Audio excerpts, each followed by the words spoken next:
G'day mates, in today's video we're going to recap everything that happened in competitive Fortnite this week, mainly the $250,000 Dreamhack Dallas tournament where the top 10 teams qualified for the $2 million Saudi LAN. But there were a lot of issues, a lot of people crashing, massive delays, the tournament's not even happening at certain times. We had streamers getting banned from the event, police had to be called on the event. Also, I want to talk about what's coming up in competitive Fortnite. We have the $100,000 Red Bull LAN around the corner and, of course, the new season. Let's jump into it. In case you guys don't know how Dreamhack works, let me recap it. There are 3 Dreamhacks. Each of them have a $250,000 prize pool. So $750,000 prize pool between these 3 tournaments. But even more than that, the top 10 teams from each Dreamhack qualify for the $2 million Gamers8 Saudi LAN. Each Dreamhack has the top 10 teams qualifying, and then 20 teams are going to be invited at the very end out of the teams who don't qualify. We don't exactly know how teams are going to get invited just yet. Like, are they going to invite the big name competitors like Clicks if they don't qual, or are they going to invite more content creators like Tfue or Zemi or people who are playing no builds? We don't quite know just yet, but the easiest way to go is to qualify, and it's a huge deal. Players travel from all around the world for this. You had all the biggest EU pros here. We had Venner, we had Queasy, Cammy, Seti, Refsguard, Tripper, and Scram. All the big guys went to this event, and of course, because it's in Dallas, all the NA pros who have already moved for central servers or the other big pros around the US were there. You had Acorn, Edgy, Dukes, Clicks, you had everyone was there. So how did the actual tournament go? Now, unfortunately, because these aren't in the compete tab, they are usually riddled with issues. The first day, the tournament was delayed by a couple of hours because the internet in the building wasn't fast enough to download Fortnite for a lot of the players, so they had to delay. Once they got that figured out, things got rolling, but the way the actual format works is there are 4 different heats,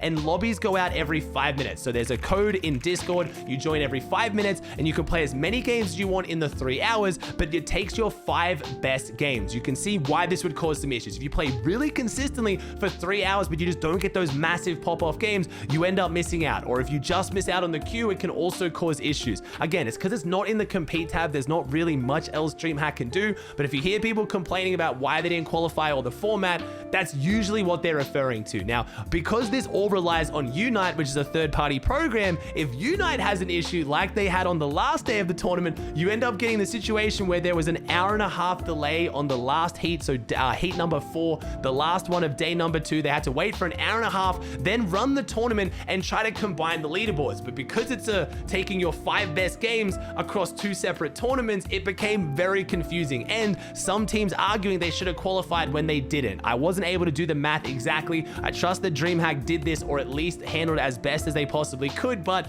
there were some issues with this one. Now, we also had other drama amongst the streamers. You probably heard potentially that something happened with Lacey, who went there to IRL stream and ended up getting kicked out and potentially banned from Dreamhack going forward because someone gave him a staff pass. He then used this staff pass to pretend to kick out Somerset. Obviously, the Dreamhack staff didn't take this too kindly. The police were called and Lacey was escorted off the premises. Now, there's been a lot of kind of bad information going on about what happened here because someone stole staff passes as well as I think $500 from charity. It was going to go to charity money from Dreamhack. They had to handle this very seriously. Lacey did not steal the staff passes and obviously was just using it to kind of mess around and have make memes. But at the same time, Dreamhack don't know that. They're not going to be able to know that Lacey's a good guy who had good intentions, who was just messing around for a joke. They saw staff passes being stolen, which is a huge deal because if someone got one of those staff passes and came in after hours and stole like 30 computers,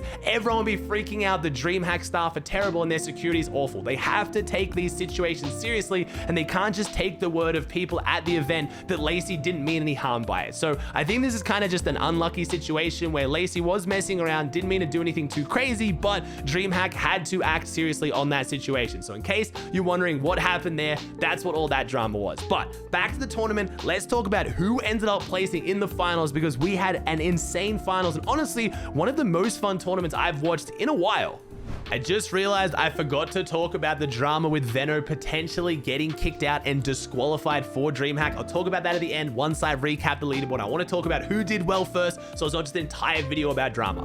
So who ended up taking home the crown and the lion's share of $250,000? It was none other than Malibuka and Thomas HD. Now this now puts Thomas HD at over $1 million in earnings in Fortnite and still doesn't have an FNCS title. This guy has to be next up. I mean, Malibuka Malabuka also insane performances recently since Chapter 3 and no FNCS title. These guys are both insanely good at no builds and on LAN. They are looking like some of the best LAN players going forward. They have to be one of the favorites for the global championship. I know this is no build, I know it's a different meta, but the way they keep themselves composed and calm and still perform at LAN is incredible. And they did it with a different strategy to everyone else. If you don't watch competitive no builds in the current meta, most people are running Red Eye, Havoc Shotgun. I know Combat Shotgun's strong, but Havoc is better for those bubble interactions where you step out of the bubble, hit a big shot and go back in. And then they're also usually running one mobility, either Spider-Man or preferably ODM, and then one defensive item, either shield bubbles and porta forts, and then some meds.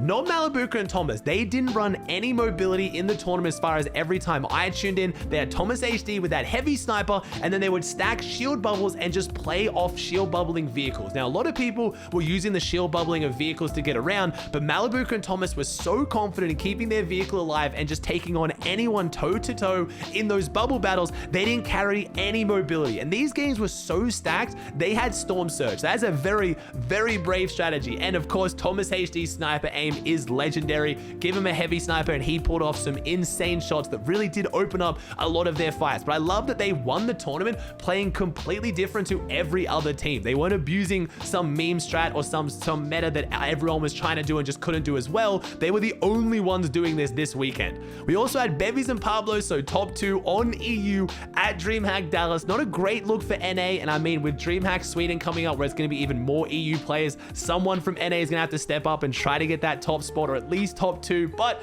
credit goes to Booga and Muzz. Now, Booga doesn't play a lot of no builds. This is just, Booga will tell you this himself. He doesn't really like no builds competitive that much, wasn't even planning on going to Dreamhack, booked it in last minute and came third with Muzz, his ex-duo from way back in Trio FNCS. Muzz's first FNCS win on NA. They got 330 points, so very, very close to second place. They won 2 of the 6 games, and there were north focus zones in this tournament. They were dropping far south next to Kenjutsu Crossing, so played very, very well for them. Obviously, Booga was gonna get invited to Saudi. There's no chance Booga wasn't gonna be invited to Gamers8. Muzz had already qualified alongside Bully, so I know what you're gonna ask next. What does this mean? Is Muzz gonna play with Booga now in the LAN event? How is Bully gonna go? Can Bully find a teammate? We don't know exactly what happens if 2 teammates agree to split up to play with different teammates. Does Bully now keep his spot? They did say that Booga and Muzz's spot is going to roll down, so 11th place ended up qualifying, not just the top 10. But as far as what now happens with, is Bully a captain? Does Bully now not get to go? I honestly don't know. In 4th place, we had an OG Sizz Lucky, a name you maybe haven't heard of for a while, or if you're new to competitive Fortnite, might just not know who Sizz Lucky is. One of the GOATs alongside DGen. Is funny seeing Muzz and DGen on the leaderboard next to each other, but not together. Then we had Rich Homie, Quinn, and Vert, another OG. I love seeing Quinn and Vert clutch this up. Top 5, good money, and straight through to Saudi. Except and Dubs, Paz and Barker, Kicker and Kinzo, Paper and Yomzo, and Reciprocal and Casca. But like I said, because that extra spot from Booga and Muzz rolls down, we now have Kami and Yapko also going to Saudi in 11th, just knocking out Queasy and Veno. So it really was kind of an NA leaderboard across the board, except for those top 2. So from 3rd, then down to 11th, we had an all NA leaderboard, but EU showed up big in the top 2.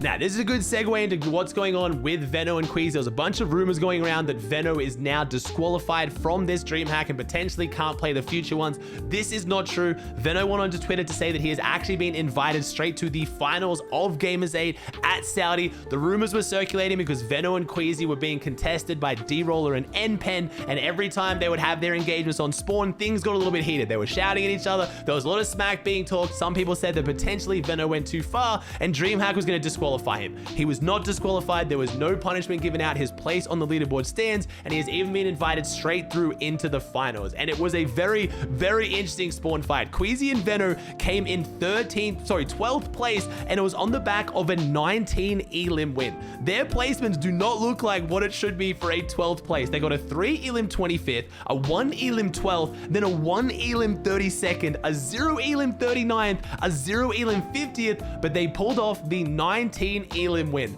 That game in game 5 put them from 35th on the leaderboard to 3rd. It was an absolutely ridiculous performance, and that alone clutched them up thousands of dollars. But of course, being contested in no builds by another good team like D-Roller and N-Pen, It didn't go their way, but they're already in the finals. I think they are going to be competing in Sweden in a couple weeks time, so maybe we'll get to see how Queasy and Veno go in no builds in a major tournament if they're uncontested.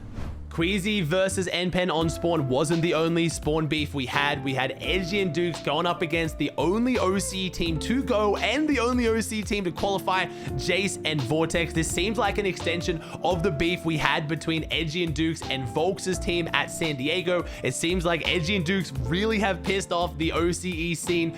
Dukes and Edgy also being very, very vocal on Twitter about this, so I don't know where this is going to happen at Dreamhack Sweden again. They were doing really, really well at the start of the tournament. They won the first 3 spawn fights in a row, but then it looks like after that they started getting cleaned up a little bit more. Bully's team was nearby. It went a little bit messy. It went bad for both of them, but our FNCS champs unfortunately weren't able to bring it home in the very end. Now, we're still missing some other big teams. Obviously, we had Mr. Savage, who a lot of people had eyes on. Unfortunately, Savage and Nebs not doing too fantastic. A lot of people asking what happened with Clicks. Clicks was unable to qualify with Pilkey. They didn't make it to the finals. A lot of people, if you watch Clicks' stream, you know what happened. The vibes just didn't really seem to be there. Clicks clearly not enjoying no builds that much. Also, he was on the stage because he was brought out as a, a content creator, a big name, doing a bunch of sponsored content. There was concerts going on. It was really cold. Clicks did not have a good time. He didn't even do a stream for the finals. So hopefully we'll see how that goes at Gamers8, because I think most people are assuming that Clicks is going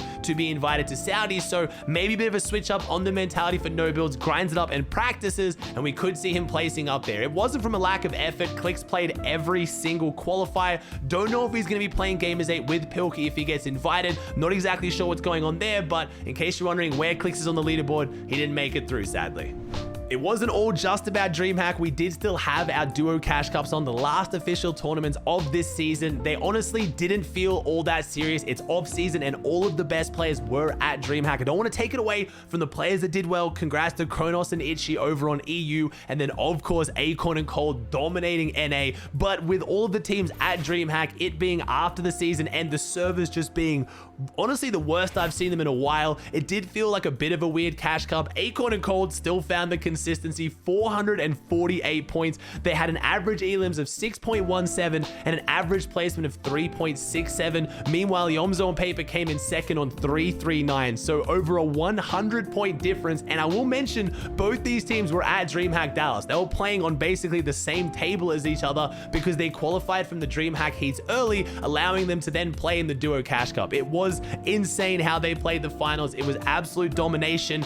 As for the new season, a lot of you guys are asking me, am I going to make a wish list video? Am I going to make a new season league video? Honestly, I sat down to make a video looking at the new leagues because we've had so many, and then I watched Top 5 Gaming's video on stream about the new season, and it was just perfect. Like, he covered everything in such a way that there's nothing I could add to it. There's no video I could make that was better to inform you guys. So unless new information comes out in the next few days to make a video on, there probably won't be a video from me looking at the leagues. But again, go watch Top 5 Gaming's video. I'll link in the description down below. It's perfect. What I am doing for the new season, if you guys want to stop by, is a 72-hour stream potentially for the new season. It's a subathon. I'm going to be doing V-Buck giveaways, giving away a whole bunch of gaming gear, signed merch, bunch of cool stuff, as well as playing the new season, looking at all the leaks during the downtime, and some really cool challenges during the new season. So if you're looking for the new season content, swing by my stream. I also have a video going up in the next couple days on my main channel, another story video, and coming into the new season, I'm going to revamp the content on my main channel,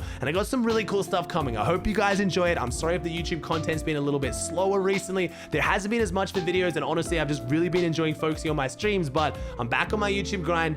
Don't you worry.